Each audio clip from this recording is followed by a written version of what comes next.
हाँ तो प्यारे बच्चे नमस्कार, कैसे आप सब। उम्मीद करते बहुत बढ़िया होंगे। जैसे कि हम लोग पिछले वीडियो में एग्जाम पैटर्न और मैथमेटिक्स सिलेबस के बारे में चर्चा किए थे, जिसमें हम लोग 15 चैप्टर के बारे में देखे थे। और 15 चैप्टर में मोस्ट इंपॉर्टेंट चैप्टर कौन है, मैथमेटिक्स में 100 आउट ऑफ 100 अंक कैसे प्राप्त करें, सारी चीज़ के बारे में चर्चा किया गया था। आज हम लोग पढ़ेंगे त्रिकोणमिति का परिचय। क्या होता है त्रिकोणमिति, पहले हम लोग जान लेते हैं। तो त्रिकोणमिति जो शब्द बना है वो 3 चीज़ों से बना है।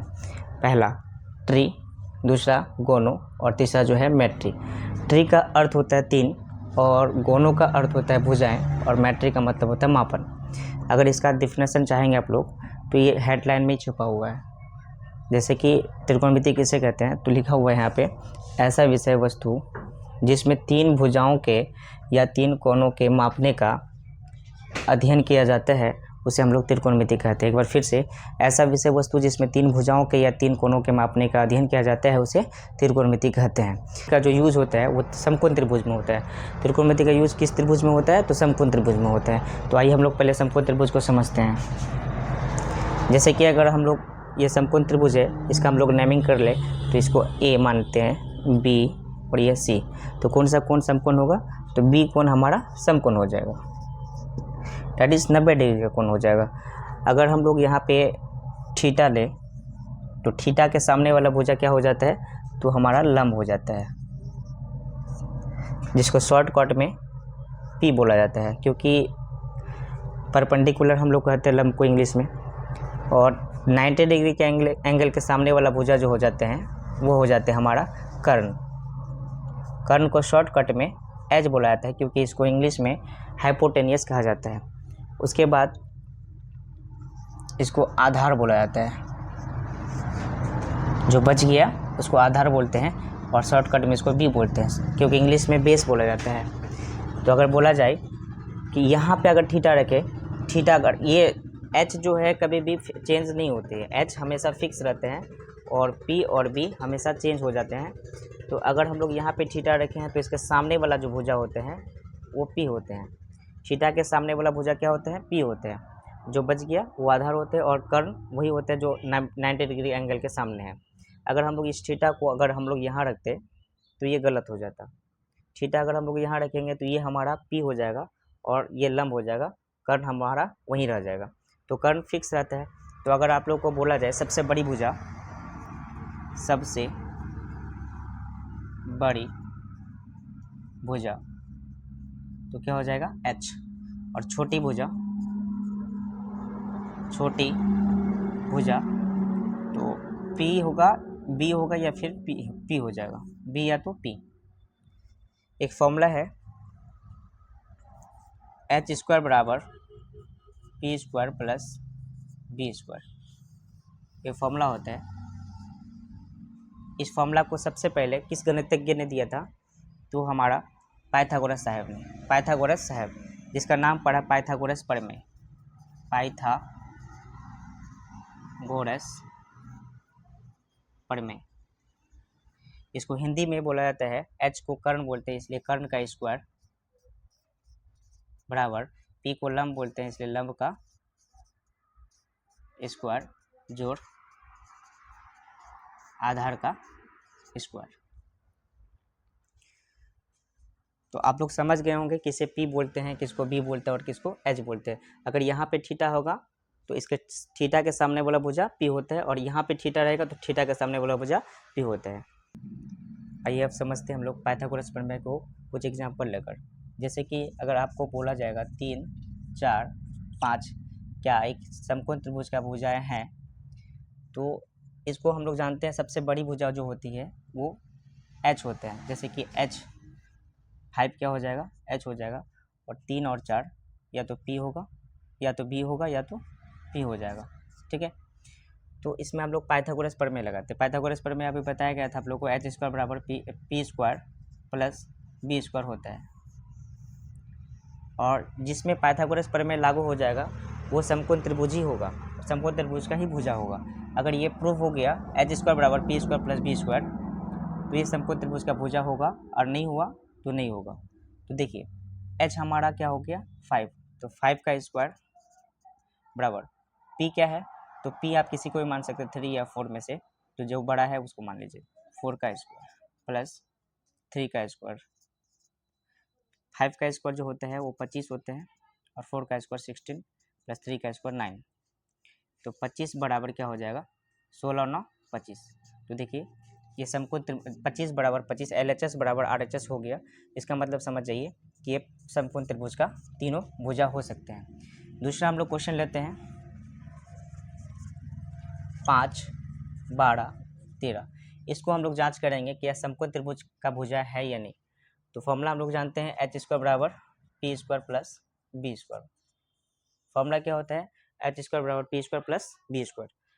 तो एच हमारा क्या हो जाएगा 13 हो जाएगा, एच 13 हो जाएगा और ये दोनों में से या तो पी या तो बी होगा। तो एच 13 का स्क्वायर प्लस बराबर पी हमारा क्या हो जाएगा 12, तो 12 का स्क्वायर और प्लस 5 का स्क्वायर, तो 13 का स्क्वायर 169 और 12 का स्क्वायर 144 प्लस 25। 169 इक्वल टू अगर 144 को 25 से जोड़ेंगे तो कितना हो जाएगा 169। तो ये भी हमारा समकोण त्रिभुज का भुजा है। दूसरा हम लोग दूसरा क्वेश्चन को देखते हैं। जैसे देख लीजिए 7 8 10, 7 8 और 10। अगर आपको ये बोला जाए कि 7 8 10 एक समकोण त्रिभुज का भुजा है या नहीं, इसको भी जांच कर ले। तो एच स्क्वायर बराबर P square plus B square होता है। एच हमारे क्या हो जाएगा वो 10 हो जाएगा और पी या बी ये हो जाएगा। 10 का स्क्वायर बराबर 8 का स्क्वायर प्लस 7 का स्क्वायर। 10 का स्क्वायर 100 होता है और 8 का स्क्वायर 64 प्लस 7 का स्क्वायर 49 होता है। 100 बराबर 49 प्लस 64 प्लस 49 113 हो जाएगा। क्या 100 के बराबर 113 है? तो नहीं है सर, नॉट इक्वल। तो ये जब बराबर नहीं हुआ तो ये जो भुजा होगा 7 8 10 समकोण त्रिभुज का भुजा नहीं हो सकते हैं।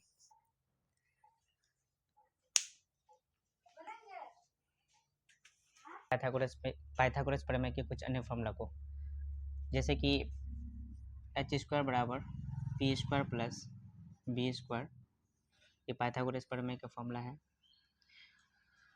और अगर एच स्क्वायर बराबर P square plus B square है तो हम लोग एच बराबर क्या लिख सकते हैं under root P square plus B square, ये लिख सकते हैं।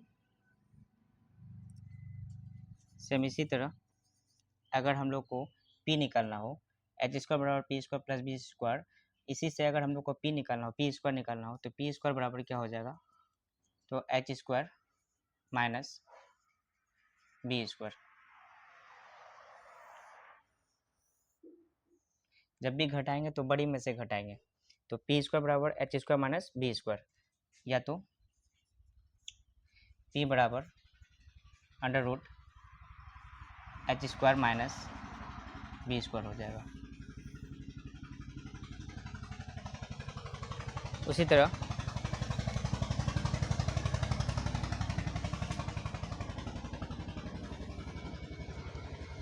अगर बी स्क्वायर निकालना हो तो H square minus A square हो जाएगा,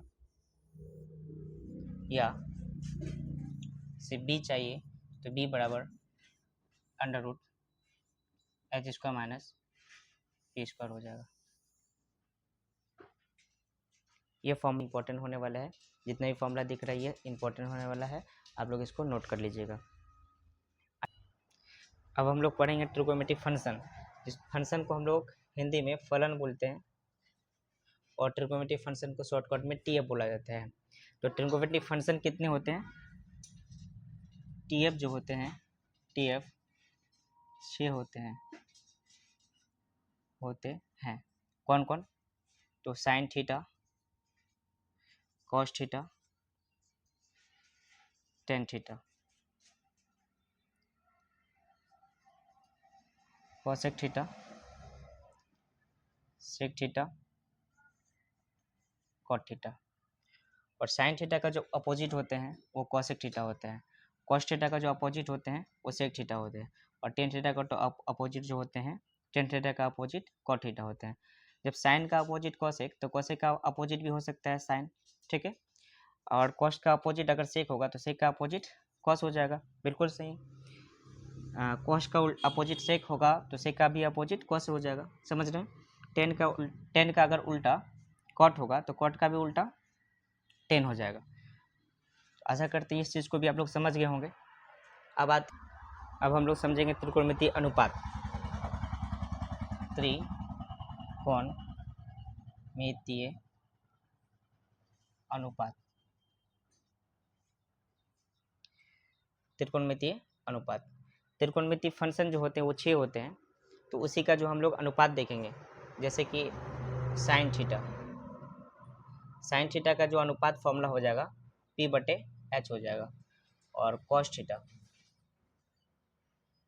थीटा का जो हो जाएगा B/H। टेन थीटा का अनुपातिक फॉर्मूला P/B हो जाएगा।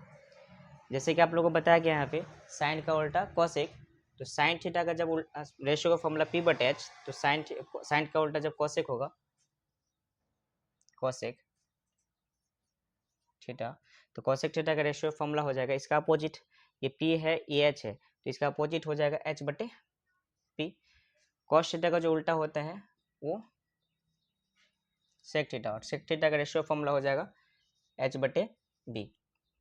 टेन का जो अपोजिट होते हैं वो कॉट थीटा, तो टेन थीटा का रेशियो फॉर्मूला होता है P/B, तो इसका अपोजिट हो जाएगा B/P।